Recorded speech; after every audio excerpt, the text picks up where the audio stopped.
Hello, everyone, and welcome to part 1 of the Apocalyst Review of Star Wars The Rise of Skywalker. This was directed by Jar Jar Abrams, J.J. Abrams, and was released in December of 2019. Here we have the 9th episode in the main theatrical Star Wars storyline, which is the crown jewel on around 40 years of build-up. We're told by Disney/Lucasfilm that this is the grand finale of the Skywalker saga. Saddle up, everyone. Things are about to get serious. The first thing I noticed about this movie before I even saw it was the relative lack of interest both fans and the general public seemed to have in it. For one thing, the first full day it was out, one of my coworkers was able to get a ticket at some point in the afternoon after lunch to see it after work. I went to the theater to see this beast the second day it was out and had no trouble getting a ticket. This is a far cry from the good old days where people were so excited that they would literally camp out for weeks in front of a theater to get tickets as soon as they were released, and would be sold out for what seemed to be weeks after their release date. I won't hide the fact that I went to this with a bitter taste in my mouth after seeing The Last Jedi. Like many people, I hated the way they treated characters like Luke and disregarded canon, even seemingly from Episode 7 that had just come before it, and made a point out of destroying the past that we all loved.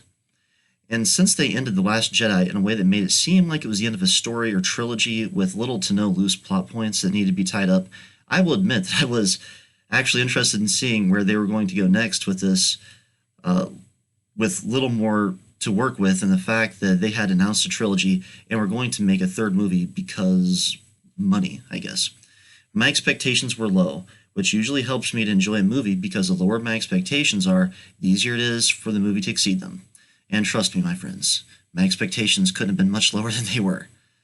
Going into this, I also didn't understand why they made such a point in all their promo material to show that the Emperor was back. I figured that one of two things was happening. Either they were desperate to try and get people's attention and hope this would stir up interest and excitement after the divisive Last Jedi that ripped the fan base apart, or they had something even bigger up their sleeve that they were keeping us surprised so huge it dwarfed the news of the Emperor's return. Why else would you leak what could have otherwise been such a big surprise, especially considering that there was not even a whiff of this in the other films, yet now was in our face everywhere we looked? One thing I definitely had no idea about, though, was what did Rise of Skywalker actually mean, especially considering that Disney also made a huge fuss about the Skywalker saga ending? Would a Skywalker rise from the ashes, possibly leading an entire troop of Jedi trained by Luke that had remained in hiding this whole time? Well, I was about to find out. This is where I'm going to get into spoilers, so spoiler alert, you've been warned. Alright, now, time to get real. The longer I've had to think about the rise of Skywalker, the more I think it sucks massive donkey balls. It was only slightly better than Last Jedi, and the little bit of good that it had going for it was too little and about 3 movies too late, in my opinion. The Emperor was in hiding for the past about 30 years for some reason, and this was never mentioned or even hinted at in the 2 movies before it? Come on, man. This movie was written to be more the start of a trilogy than the end of one. They push the Emperor down our throats and make sure we know that he's back with every piece of promotional material they put out for this movie, yet not even once was he mentioned before this in the 2 prior movies? That's not a surprise, that's called crap writing. It's because Lucasfilm had multiple directors with different visions, no communication between said directors, zero planning for where the trilogy was going, and had people in charge who have, no love of the franchise, but unsurprisingly seem to have a grotesque love of money. What were they thinking? They obviously were not doing much thinking, and certainly not treating the franchise with the love it deserves. And that's the problem here. The canon was treated with no love and even less respect, and this is the result you got. They had an entire expanded universe with comics, books, games, you name it, an almost endless amount of material to draw upon. They didn't need to create anything, really. It was already done by countless creative minds before them who made good stories that felt like Star Wars. Kind of like Avengers, it was all written in countless comic books. All they had to do was implement it. And with Avengers, they did so perfectly, almost perfectly, with an end goal in mind that every movie leading up to it had to be working towards. Which makes sense, smart planning. Yet instead of doing that with Star Wars, they decided to trash it all, which included pretty much everything aside from the movies that came before it in favor of this garbage trilogy. I'm baffled and sickened. Overlord DVD is good at outlining the importance of canon, and I love what he has to say about it in many of his videos. My thoughts, though, are that with a story as important to our culture as this, that everyone knows, to the point that references it from it become a common part of our vocabulary, it must be treated with respect. It's more than just a movie or story at this point. I mean, you wouldn't just knock down the Sistine Chapel and destroy Michelangelo's masterpieces to build a modern skyscraper in its place, would you? No, because it's too big a part of our culture. So why would we destroy canon for a story like Star Wars has become such a big part of what we identify with as a country, people, and culture? Think about it for a minute. I've spent a lot of time abroad, and you notice pretty quickly when other people don't get your cultural references. It's something special that makes us who we are, even though most of us don't realize it or stop to think about it much more than we stop to smell the roses. Maybe even less than that. So they destroyed much of the canon, and they wonder why no one likes the garbage they spew out in its place. It doesn't take a lot of thought to see what the issue here is. The saddest part of all is that it didn't have to be this way. A few people in charge with no love of the material made bad decisions that ruined it for all of us. Where was the prophecy from episodes 1 through 3 about Anakin and or the Skywalkers bringing balance to the Force? It seems like it was Palpatine that was behind it all from the beginning, and his line that brought about the end result that we see in episode 9. Whatever that is, balance the Force or not. Whoever interpreted that blasted prophecy apparently got his names confused. Disney says that this is the end of the Skywalker saga.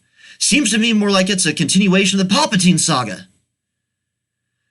So, the Skywalker that gave this movie its anticlimactic name is, wait for it, Rey.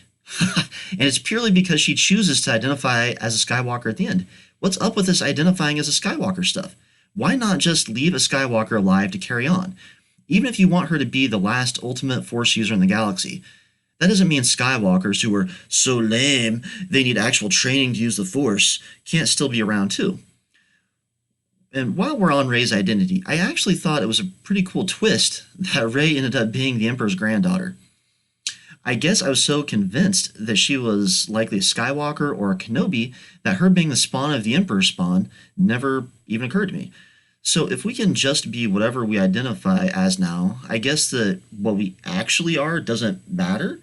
I mean, since she's now the last Skywalker standing, I guess the Rise of Skywalker is about her. How lame. How cheap. She's not a bloody Skywalker. This movie should have been called Fall of Skywalker, The Rise of Palpatine. So please tell me, if I choose to identify as a shark, does that mean I can start breathing underwater? Will I make headlines as the first shark on a plane if I book a flight? No. Yet Rey's character does it, and the movie is essentially named after her. What were they thinking? Again, her being a Palpatine doesn't mean the Skywalkers have to be dead down to the last person. Modern Disney/Lucasfilm is so obsessed with destroying everything, they probably never considered leaving a Skywalker around as an option. If there is one thing you can say about the sequel trilogy, it's that it loves killing off old characters. It's not taking serious risks killing off new characters like Game of Thrones, for example, would do in a heartbeat. It's only killing off old characters that keep this new Disney garbage alive and well to be shoved down our throats. I'm shocked that Chewie and Lando made it out. That was probably the biggest surprise of this whole sequel trilogy. Speaking of Chewie, at one point Rey uses Force lightning to fry a ship that Chewie is on. Or is he? Rey seemingly embraces the dark side, even if momentarily, to waste a transport ship, all while she thinks that Chewie is inside it. Chewie was turned into Wookiee barbecue, baby! Turns out he was somehow on a different ship, and was okay in the end, but still, holy crap, man. Rey is more of a wild card than we might have thought. She clearly needs a mentor to remind her not to electrocute your friends to death while you're trying to save them. They may not conveniently be on a different transport next time. And with her being so awesome at the Force, couldn't she sense that Chewie was elsewhere, or at least still alive? I guess not, because she seemed to think he was toast. Literally. This brings me to my next question. Why in the unholy F-ness did Kylo Ren die? I don't honestly get exactly why he had a change of heart and decided to become good. Not that it should matter, because, as Yoda once said, once you start down the dark path, forever will it dominate your destiny. But let's set what Yoda said excuse me. But let's set what Yoda said aside, because I don't think the writers thought too deeply about anything like that. So, what killed Kylo? He died right after a short makeout session with Rey, so is one of her Force abilities now the Kiss of Death? Is that a move from the light side of the Force? Because seriously, let's think about this. Rey seems to have taught herself how to Force heal Shiest and Kaizen. I mean, she was able to tell the giant worm living under the desert, and believe me, that sounds much cooler than it actually was. It didn't want to harm them, it just needed help. So she heals his ace, and it happily slithers away like a parasite being expelled from an anus. She also healed Kylo Ren back to health after stabbing him to the edge of death with his own lightsaber, and she did this with no discernible side effects, such as dying. Yet, Kylo appears to have healed her after being thrown into a bottomless pit by the Emperor and hauling himself back out of it, mind you, lives long enough to give her a romantic Luke Leia-style kiss, and then dies? She definitely learned the Kiss of Death technique. I'm being totally serious. What other logical explanation is there? Rey taught herself how to do stuff like mind-effing people with no training in Episode 7. So I'm guessing, being that much of a bad ace, her training with Leia was probably her teaching Leia how to better use the Force. What, you assumed Leia was the one teaching her? Please, don't be ridiculous. Rey is too advanced for things a regular person would need, such as time, practice, and someone to show them techniques. Piss, man. Which brings me to another follow-up point. Of my point, that this movie was too little and at least 3 movies too late. We actually see Rey training in this movie. Wow, based on episodes 7 and 8, I didn't think she needed things like that. That's the whole issue with this sequel trilogy. There was no endpoint they were ever working towards. They didn't even know who the bad guy in episode 9 was going to be until right before they started filming. So here you see Rey having mastered techniques in episodes 7 and 8, then training in episode 9? Kind of backwards. No, let's be honest. Totally backwards. So, speaking of Kylo Ren getting nearly stabbed to death with his own lightsaber, shortly after being healed, you get a scene with his dad, Han Solo. I didn't really get this or what was happening. Was it a ghost? He didn't seem to be in ghost form like Luke appeared or any of the Jedi appeared before in previous films, but he's definitely dead. So is he just in Kylo Ren's mind? After having been so close to death right before that, was he hallucinating or having a near-death experience? My take on it is that that's exactly what it was. He'd gotten so close to death that he was actually seeing things, real or not, that appeared as he tiptoed the fine line between the land of the living and crossing over into the world of death. I was pretty happy to see Harrison Ford step into his iconic role one more time. So while it seemed a little out of place for what we usually see in the Star Wars universe, I'll go ahead and give him credit and just say I was happy he made an appearance, which I didn't expect at all. So I'll take it for what it was and say it was actually a pretty pleasant surprise for me. Along with this whole scene, you see Rey essentially lose a fight to Kylo Ren. She only gets the best of him when he starts turning to the light and drops his lightsaber in a moment of struggle within his own mind. We've already seen her beat him in the last 2 movies. What changed that he could now beat her? Was he able to step into a time capsule and train for a year like Goku and Vegeta did before fighting Cell? Again, it wasn't shocking to me. It just seemed like poor planning and that things were, again, backwards. Next, I didn't get the whole dagger thing. Someone went to the trouble of finding out where the Sith homeworld tracking device is, didn't take it for themselves, but instead crafted a dagger, assumed that you would be able to translate the Sith language engraved on it, figure out which planet it needed to be taken to, exactly where to stand on said planet, and then knew where on the horizon to hold this bad boy to point out the device's specific location once you got that exact point in the galaxy.